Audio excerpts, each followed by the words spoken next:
There you go. Thank you very much. We're in Cannes. So my film's kind of the best. When Ned originally pitched me the film, there weren't two films, there was only one. It was just the him film. So Eleanor Rigby's disappearance truly was a mystery because we didn't get to see anything of where she was.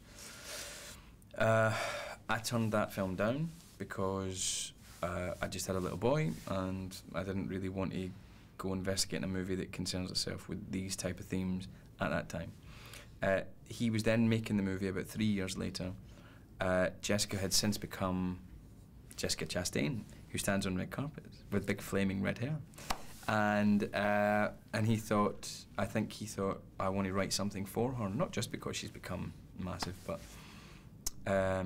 because she become a massive part of this movie as well. So he became interested in where she went, in explaining the mystery of the disappearance of Eleanor Rigby. So when he came back to me after an actor had fallen out of the movie at the last minute, and they needed to find somebody quick, within 2 or 3 days or the whole movie would collapse, he said, you know, there's two movies now, and I was like, oh yeah, great, I'm happy to do it, but yeah.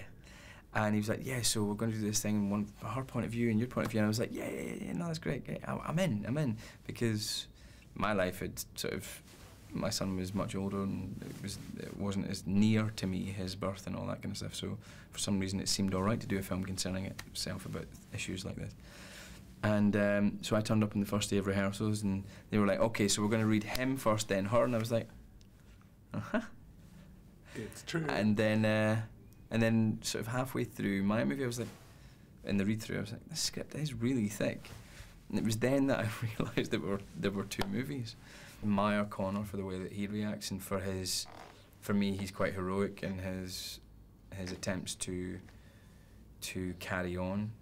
But heroism is always, not always, but heroism is sometimes quite blinkered and naive and effective in the moment, but not actually fixing anything in the long term.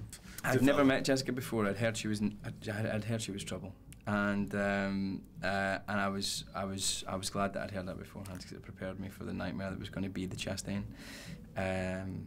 She's all right, man. She's kind of awesome. She's a hard-working actress who gives herself not just to the script, but gives herself to the other actor too. And for me, that's a really important thing because quite often people can just soak it all up and it's just about them. And it was definitely it was a two-way street in terms of energy, and that's cool. I've got so much respect for her because she backed this director so much, and she really did help this movie get made. And that's something that, speaking from my own point of view and having been in that similar situation as well, it's got to be something that you care about. Now, when the going gets tough, you really see how much they care about it, and she was there all the way through. The writing was beautiful. The insight into the human experience and loss and recovery was devastating. I always feel with writer-directors that you have a deeper trust before you even start shooting. If that script affects me, then that man who's going to direct it affects me. This movie, in its distribution model, is brave. So it's got to have been brave at the script level, at the direction level, at the actor level, and I think it's a really brave movie all the way through.